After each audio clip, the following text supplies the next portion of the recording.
Hi friends, hungry birds കിച്ചണിലേക്ക് നിങ്ങൾക്ക് എല്ലാവർക്കും സ്വാഗതം. ഇന്ന് ഞാനൊരു പുതിയ വിഭവമായിട്ടാണ് എത്തിയിരിക്കുന്നത്. മുട്ടയില്ലാത്ത ഓംലെറ്റ്. നിങ്ങൾ ഒരുപക്ഷെ ചിന്തിക്കുന്നുണ്ടാവും എങ്ങനെ മുട്ടയില്ലാതെ ഓംലെറ്റ് ഉണ്ടാക്കാം എന്ന്. അതാണ് ഞാനിവിടെ നിങ്ങൾക്കായി അവതരിപ്പിക്കുന്നത്. ഇപ്പോൾ മുട്ടയെ കുറിച്ച് പറയുകയാണെന്നുണ്ടെങ്കിൽ നാടൻ മുട്ടയാണ് ഏറ്റവും നല്ലതെന്നുള്ളത് എല്ലാവരും ഒരേ സ്വരത്തിൽ സമ്മതിക്കുന്ന കാര്യമാണ്. പക്ഷേ ഇപ്പോഴും നാടൻ മുട്ട ചിലപ്പം ലഭ്യമായി എന്ന് വരില്ല. അപ്പോൾ ആളുകൾ ആശ്രയിക്കുന്നത് വിഷലിപ്തമായ തമിഴ്നാട്ടിൽ നിന്നൊക്കെ വരുന്ന വെള്ളക്കോഴിയുടെ മുട്ടയാണ്. അത് നമുക്ക് ആരോഗ്യത്തിന് വളരെ ഹാനികരമാണ്. വളരെ സ്ട്രെസ്ഫുൾ സിറ്റുവേഷനിൽ വളർന്നു വരുന്ന അത്തരം കോഴികളിടുന്ന മുട്ടയിലും ഈ സ്ട്രെസ്സിൻ്റേതായ എനർജിയോ അല്ലെങ്കിൽ ഹോർമോണുകളോ ഒക്കെ ഒരുപാടുണ്ടാവും. പിന്നെ കൂടിയ അളവിലുള്ള ആൻറ്റിബയോട്ടിക്കുകളും മറ്റ് വിഷവസ്തുക്കളും എല്ലാം ഈ മുട്ടയിലുണ്ട്. ഈ മുട്ട നമ്മൾ വാങ്ങി കൊച്ചു കുഞ്ഞുങ്ങൾക്ക് നമ്മൾ ഓംലെറ്റ് ആക്കി കൊടുക്കുകയാണെന്നുണ്ടെങ്കിൽ ശരിക്കും നമ്മുടെ കൈകളിൽ കൂടെ നമ്മുടെ കുഞ്ഞുങ്ങൾക്ക് വിഷം കൊടുക്കുന്നതിന് തുല്യമാണ്. അപ്പോൾ നമ്മൾ ചിന്തിക്കണം, നാടൻ മുട്ട ലഭിക്കാത്ത സാഹചര്യങ്ങളിൽ നമ്മൾ എന്ത് ചെയ്യും? കൊച്ചു കുഞ്ഞുങ്ങൾക്ക് മുട്ട ഓംലെറ്റ് വളരെ ഇഷ്ടമുള്ള ഒരു കാര്യമാണ് നോൺ വെജിറ്റേറിയൻസിൻ്റെ ഇടയിൽ. അപ്പോൾ നമുക്കതിനൊരു പ്രതിവിധി എന്നുള്ള നിലയിലാണ് ഞാനിത് പുതിയ ഒരു ഐറ്റം അവതരിപ്പിക്കുന്നത്. ഇത് നിങ്ങൾ തീർച്ചയായിട്ടും വീട്ടിൽ പരീക്ഷിച്ച് നോക്കണം. ഇതിനായിട്ട് നമുക്ക് എന്തൊക്കെ ചേരുവകൾ ഉപയോഗിക്കാം എന്നുള്ളത് കാണിക്കാം. ചെറിയ ഉള്ളി ഏകദേശം ഒരു 10-12 എണ്ണം വളരെ ചെറുതായിട്ട് നുറുക്കിയത്, ഒരു ടൊമാറ്റോ ചെറുതായിട്ട് നുറുക്കിയത്, 4 പച്ചമുളക് അതുപോലെ ചെറുതായിട്ട് നുറുക്കിയത്, ഒരു 2-3 തണ്ട് മല്ലിയില ചെറുതായിട്ട് നുറുക്കിയത്, കടലമാവ് 1 കപ്പ്, മൈദാമാവ് അല്ലെങ്കിൽ ഓൾ പർപ്പസ് ഫ്ലവർ 1/3 ഭാഗം, 1 ടേബിൾ സ്പൂൺ ബേക്കിംഗ് സോഡ, ഉപ്പ് പാകത്തിന്, പാകം ചെയ്യുന്നതിന് ആവശ്യമായ വെളിച്ചെണ്ണ, ഈ ചേരുവകൾ മിക്സ് ചെയ്യാൻ ആവശ്യമായ വെള്ളം പാകത്തിന്. ഇനി ഇതിൻ്റെ ചേരുവകൾ നമുക്ക് എങ്ങനെ മിക്സ് ചെയ്യാൻ നോക്കാം. ഇത് മിക്സ് ചെയ്യാൻ ആവശ്യമായ ബൗളാണ്. ആദ്യമായിട്ട് കടലമാവ്, മൈദമാവ്, ബേക്കിംഗ് സോഡ ഇത് നന്നായിട്ട് മിക്സ് ചെയ്യുക. ആവശ്യമായ വെള്ളം ചേർക്കുക. ഇത് നല്ലോണം യോജിപ്പിക്കുക, കട്ടയൊട്ടും പാടില്ല.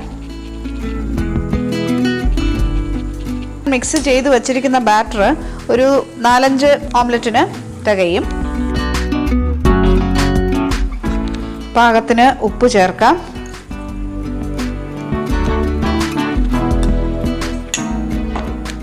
നന്നായിട്ട് യോജിപ്പിക്കുക. ഇതാണ് ഇതിൻ്റെ കൺസിസ്റ്റൻസി. ഇനി നമുക്ക് ഇതിലേക്ക് അരിഞ്ഞു വെച്ചിരിക്കുന്ന ചെറിയ ഉള്ളി ചേർക്കാം.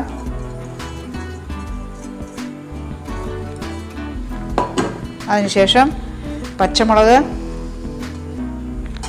ടൊമാറ്റോ, ഇതിലേക്ക് വേണമെന്നുള്ളവർക്ക് മല്ലിയില ചേർക്കാം. അതിൻ്റെ സ്വാദിഷ്ടം അല്ലെങ്കിൽ അത് ചേർക്കാതെയും ഇരിക്കാം. നല്ലോണം യോജിപ്പിക്കുക. നമ്മുടെ ഈ കൂട്ട് പാകമായിരിക്കുകയാണ്. ഇനി നമുക്ക് പാൻ അടുപ്പിൽ വെച്ച് തീ കത്തിക്കാവുന്നതാണ്. നമുക്ക് ഈ പാനിലേക്ക് ചൂടായി കഴിഞ്ഞു. ഇതിലേക്ക് ആവശ്യമായ വെളിച്ചെണ്ണ ഒഴിക്കാം.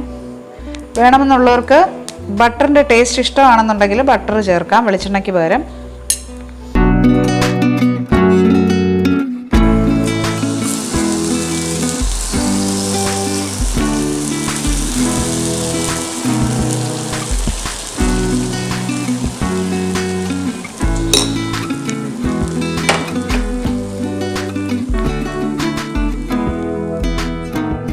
ഇത് കടലമാവ് ചേർന്ന ഒരു വിഭവം ആയതുകൊണ്ട് അത് വേകാൻ ആവശ്യമായ, അതായത് പുറത്ത് നമ്മൾ നോക്കുമ്പം അതിൻ്റെ ജലാംശം വറ്റി അത് ഏതാണ്ട് ഒരു 3/4 വേവ് കാണുന്നുണ്ട്. ഇനി നമുക്ക് മറിച്ചിടാൻ പാകമായി.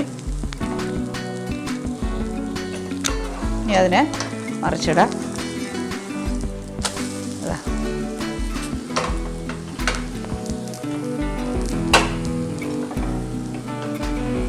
ഇതിൻ്റെ മറുവശവും ഇതുപോലെ ചുമന്ന് വെന്ത് വരേണ്ടതുണ്ട്.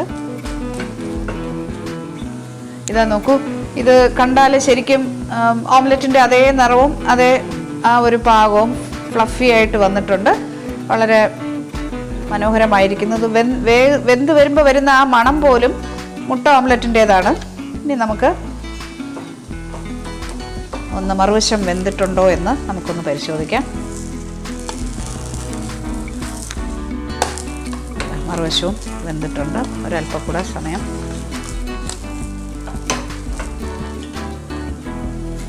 നമ്മുടെ ഓംലെറ്റ് നല്ലോണം വെന്തിട്ടുണ്ട്. ഇതാ നോക്കൂ, ഇതിൻ്റെ മറുവശവും വളരെ ചുവന്നിട്ടുണ്ട്. ഇത് തൊടുമ്പോൾ തന്നെ വളരെ സോഫ്റ്റായിട്ട് ഇരിക്കുകയാണ്. മുട്ട ഓംലെറ്റിന് അല്ല എന്ന് ആരും പറയില്ല. കണ്ട ഒറ്റ നോട്ടത്തിൽ ഇത് രുചിച്ച് നോക്കുമ്പോൾ മുട്ട ഓംലെറ്റ് പോലെ തന്നെ ടേസ്റ്റും ഉണ്ടായിരിക്കും. ഇനി നമുക്കിതിനെ ഒരു പ്ലേറ്റിലേക്ക് മാറ്റാം.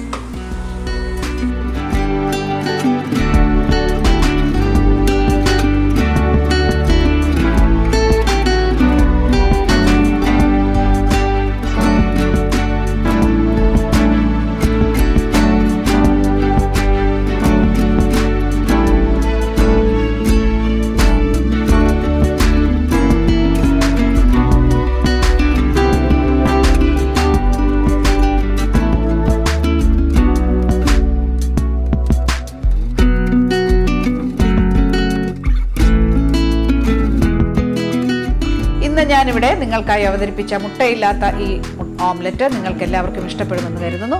ഇത് നിങ്ങൾ വീട്ടിൽ പരീക്ഷിക്കുക, ഇതിൻ്റെ സ്വാദും മറ്റും നിങ്ങൾ പരീക്ഷിച്ച് മനസ്സിലാക്കുക. ഇത് നിങ്ങളുടെ കുടുംബാംഗങ്ങൾക്കും കുഞ്ഞുങ്ങൾക്കും വളരെയധികം ഇഷ്ടപ്പെടും, യാതൊരു സംശയവും വേണ്ട.